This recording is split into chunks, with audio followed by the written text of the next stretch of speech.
Sa ngayon, talaga marami kaming mga options na kinoconsider, pero of course, sinusurrender din namin lahat ng mga plano namin sa Panginoon. Ang pag-aaral naman is, but the question is, mahal eh. So, mag-aaral pa ba tayo? Ano to? Nag-ano lang tayo ng pera, di ba?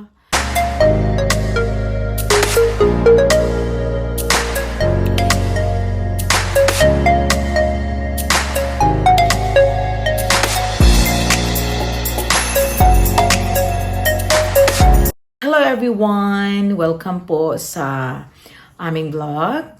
Kumusta po tayong lahat? Sana po ay nasa mabuti tayong kalagayan. Saan man tayo sulok ng mundo. For today's vlog, isi-share ko lang po sa inyo ang aming update sa aming journey dito po sa Canada.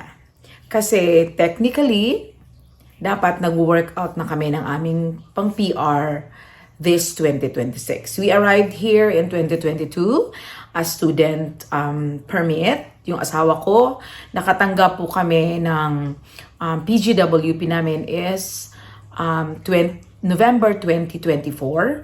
So technically, ang aming permit mag-expire na sa 2027 of November. Ano na ngayon is 2026. So dapat talaga double time na tayo para hindi naman tayo magawa sa oras. So going back, last year, meron ako mga previous vlogs about doon sa pathway na aking ina-applyan. Since nani po ako, nag-open kasi sila last March 31, 2025. But sad to say, hindi po kami nakasama. Naabutan po kami ng cut-off kasi yun ang po ang issues nung last year. So, maraming frustrations, marami akong mga tanong, nadidepress ako noong mga panahon na yon. Kaya nga po hindi ako nag-vlog doon kasi ayoko naman na manisi pa or ano. So, pinalampas ko yon na bumangon at nagdasal ulit. Lagi naman tayo nagdadasal na sana may ibibigay si Lord. And ito na nga ngayon, excited na sana kaming actually nag-start na kaming mag-process ng mga papers again last November 2025 kasi in preparation for this March 2026.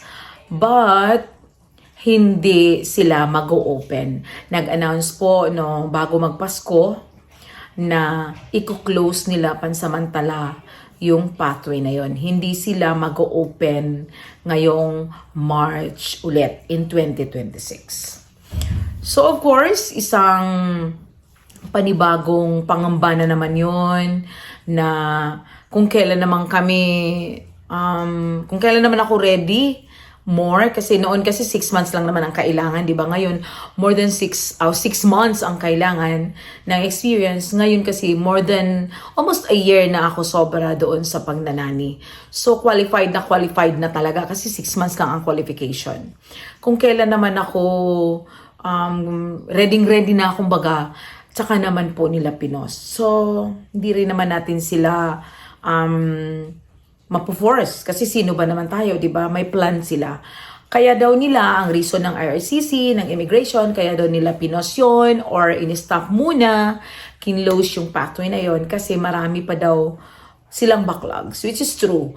Kasi for how many years, yung mga backlogs nila, plus yung last year, even yung last year, marami kaming kakilala, marami kaming mga kaibigan na hindi pa po nakatanggap ng AOR or Acknowledgement of Receipt. Daw ang rason. So ngayon, since kami medyo may edad na, kinoconsider din namin yung ibang pathway. Hindi na kasi kami pwede ng mga express entry. Lalo naman ako kasi belong to tier 4 yung aking work. Yung asawa ko pwede namang tier 2. Kaso lang, minus points na siya sa edad since he is 53 already. So our next plan is lilipat ng ibang province kasi nag-consult po kami ng another consultant, another agency. Wala na kami doon sa dati kasi hindi na kami naipasok noon, so hindi na kami babalik, 'di ba?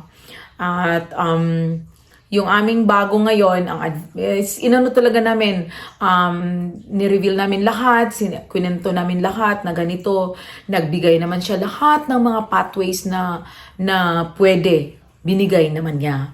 She is so good and napakabait. As a matter of fact, hindi nga niya ako siningil pa. So, babayaran ko rin siya eventually. Pag na-okay na. Kasi siyempre marami kaming kinokonsulta sa kanya, di ba? At alam naman natin yan dito na bawat ating consultation is meron talagang katapat. Pero since naging ano na niya ako, kumbaga customer, ano ba tawag doon? Kasi a kliyente or ano ba tawag doon? Siyempre, may connection na kami. So, doon pa rin naman kami. So, iisahan na lang yun namin gagawin. Diba? So, napag-usapan patuloy natin yung mga fees ng agencies. Pero actually siya, ano lang ito, i-share ko lang. Actually, nung last year, nagplano talaga ako sa kanya.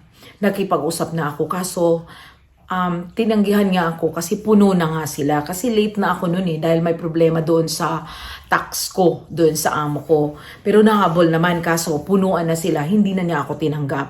Kung natanggap niya ako, malamang nag-aantay kami ngayon ng AOR, 'di ba? Yung acknowledgement of receipt. Pero hindi mag-move forward na tayo kasi ayaw naman din niya ma-at stake ang both sides na kung tatanggapin niya ako, what if hindi nga, kasi nga 1:1, one applicant, one katao ang mag-asikaso ng papel. So, moving forward, yun na nga, nag-usap kami kung ano ang the best para sa pamilya. Lalo na ngayon since ang aking eldest is 20 years old. So, magto-21 na siya this year. So, hindi na siya makakasama sa amin sa pag-apply ko ng PR kung sakali. Pero, the good news is, since international student siya, ginapang namin yung pagiging international student niya for 2 years. God willing, he will be graduated this year. So, may sarili siyang permit. So, okay lang na hindi. Baka nga, mas mauna pa siyang ma-PR kaysa sa amin, di ba? Yung akin namang isang anak na 15 years old is okay lang kasi 15 pa naman siya. So yun, naghanap kami, may mga options na pwede akong mag-consider ng ibang klase ng work, na pwede ako makapasok, pwede rin naman, kasi ang sa home care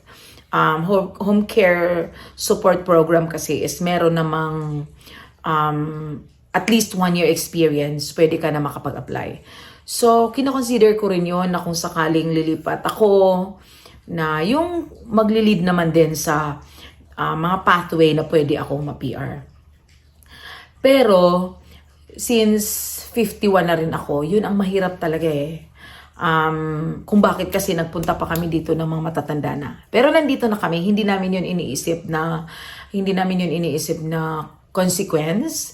Instead, we are very positive na time will come, God will give this. Yun po, sa ngayon, talaga marami kaming mga options na kinoconsider, pero of course, sinusurrender din namin lahat ng mga plano namin sa Panginoon. And another thing, kung sakali mang hindi kami makahanap talaga, the other option is may mag-aaral ulit sa amin, mag-asawa, isa, para ma-maintain yung aming status, or merong makuha kami or meron kaming makuhang work na may lamia. So, doon kami para legal pa rin ang aming pagstay. So, ang pag-aaral naman is either ako or yung asawa ko. But the question is, mahal So, mag-aaral pa ba tayo? Di ba? Pabalik pa ba tayo sa una? Di ba? And then, pangatlo ko na yun. Una, yung asawa ko, tapos yung anak ko, tapos kung sakaling ako, or ulit yung asawa ko, edi, pangatlong estudyante na, nag-ano lang tayo ng pera, di ba? We're not getting any younger, so, gastos na lang ba na tayo ng gastos? Pero, of all this, mga pangyayari ngayon, alam niyo, the good thing as a Christian couple, as a Christian, mga anak ng Diyos is confident kami na God has a better plan for us. Though meron tayong, as a human being, meron tayong mga pag-iisip, mga worry minsan na ano kaya ba talaga. Pero we are still excited every day to wake up to work. We are still excited to bumangon na may isang umaga na ibibigay talaga ni Lord ito para sa amin. 'Di ba? Wala pa rin kaming regrets kung sakali mang ganito ang nakahinanat na namin. We decided for this. So, kailangan, since na-approve ito ng Panginoon, so kailangan natin panindigan kung ano yun. Pero may mga plans kami. Someday, somehow, you will know kung ano yun. Na kung hindi man namin i-reconsider ang student pathway or hindi man ako magkakuha ng May Lamia someday, i-consider, meron kaming mga ibang options, but eventually, we will share it with you. Hindi pa lang sa ngayon kasi syempre, pinag-iisipan pa namin nun ng maigi. So, yun ang aking ma-share sa aming update tungkol doon sa aming PG or the Postgraduate Work Permit dito na until 2027 and ang aming sitwasyon as temporary foreign workers na ngayon mainit na mainit sa immigration, 'di ba? Init na init talaga. So, still as what I have said, sinusurrender namin sa Panginoon lahat kung ano man yung plano niya para sa amin. Wala naman kahit anong plano natin, kung hindi yun ibibigay ni Lord, wala talaga tayong magagawa. So, ibigay natin sa Kanya lahat. Of course, may gagawin tayo. Hindi rin naman pwedeng basta na lang yan ibibigay ni Lord kung wala tayong gagawin, di ba? So, kailangan namin kumilos at planuhin ng maigi na aayon lang po sa Panginoon, sa design niya. Sabi nga, we will have to trust God. We will have to trust the timings. Itatrust natin lahat-lahat para sa Kanya. So, dito na lang po ang aking vlog na ito. And I hope may na-share akong maganda sa vlog na ito. Thank you for watching. And don't forget to like and subscribe kung hindi pa kayo nakaka-subscribe. And always remember to always be happy and maging kind tayo sa lahat ng tao. God bless everyone and see you on my next video. Bye-bye!